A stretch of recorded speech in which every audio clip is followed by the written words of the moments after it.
She really made a difference in a lot of people's lives that I probably cannot even fathom. My mom had a spirit of God. She walked with God. She taught with God. And that's what she put into her artwork. That's what she put into me and my siblings. One of Mama Girl's favorite Bible verses was Psalm 100, make a joyful noise. And she made her own joyful noise through her art and through her preaching and just through interacting with people at art shows. She made what she saw. She's telling you her world, from the crab picking, the oyster shucking, to the fields. This is one of my favorite pieces, the oyster shuckers. With the people working in such close proximity, it was kind of a social scene. And she just did such a great job portraying these things in her art. I couldn't help but to cry because there were so many pieces I hadn't seen in years that were from the beginning when she first started.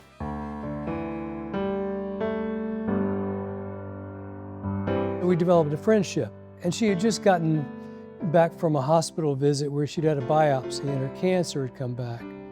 And she was a little bit more introspective and quiet in this interview, but still she was resolute in, like, whatever God brings to her life, whatever comes her way, you know, that's what's meant to be. They just hugged me and looked like they were gonna cry. I said, not my problem, we got faith.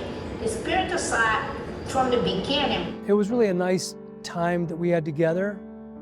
She died 6 months later, and we never used the interview. So it sat on a shelf, gathering dust. I gave a copy of it to her son years later when I saw him. He hands me a thumb drive of his last interview with my mother that I've never seen. Man, do you know how many tears came from that?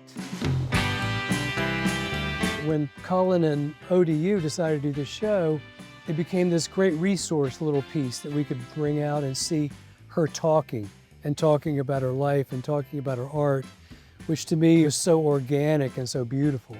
And so happy that it could have a life. So I had no choice but to be a part of this because these guys are Mama Girl lovers, man. They really love her.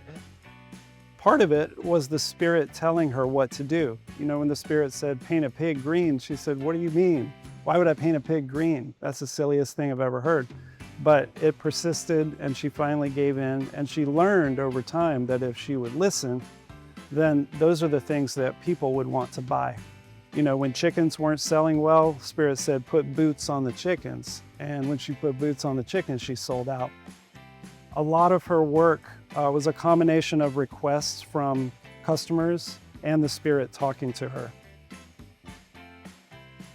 My mother would make a tree and she would put the ladies' heads. We used to call that United Nations, the UN, because Mama would say women secretly run everything. We can't tell the men. That's what she would say. She loved portraying groups of women of all different skin colors together, coming together, forming communities, supporting one another. Watermelon is one of the most pervasive elements throughout all of her work. When she was little, she would spit the watermelon seeds on the ground, like probably we all have, but because she lived in an agricultural area, she actually had the opportunity to see that what had come out of her mouth was growing into something nurturing, reproductive, and that was very important to her. It became a metaphor for planting word seeds in other people. Mama said, every conversation is a seed. Share your love of God, share your love of community, share your love of just people in general. Which again relates to her ministry. It relates to her interaction with people at art shows because she just loved people and she loved encouraging people.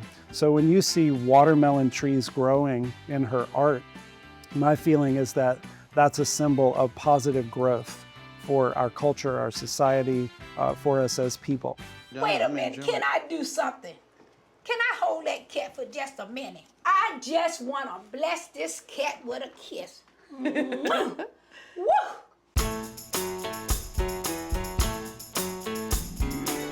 At some point working on the show, my body started waking up at 3:30 in the morning, and I didn't know why. It was very odd, and that kept happening. And I told Sandra, and she nonchalantly just said, yep, that was her time of the morning, always the early bird. And I told David, and David said, she chose you. He said, none of this would have happened if she hadn't chose you. Me and Cullen spent about 10 hours on the phone. And after that, man, I just knew that that was something genuine, more in depth inside of him. So yeah, so talking to him, that got into my soul. So now he gets all the support I can give him. Just said, all right, mama girl, here I am. Let me know what you want in the show.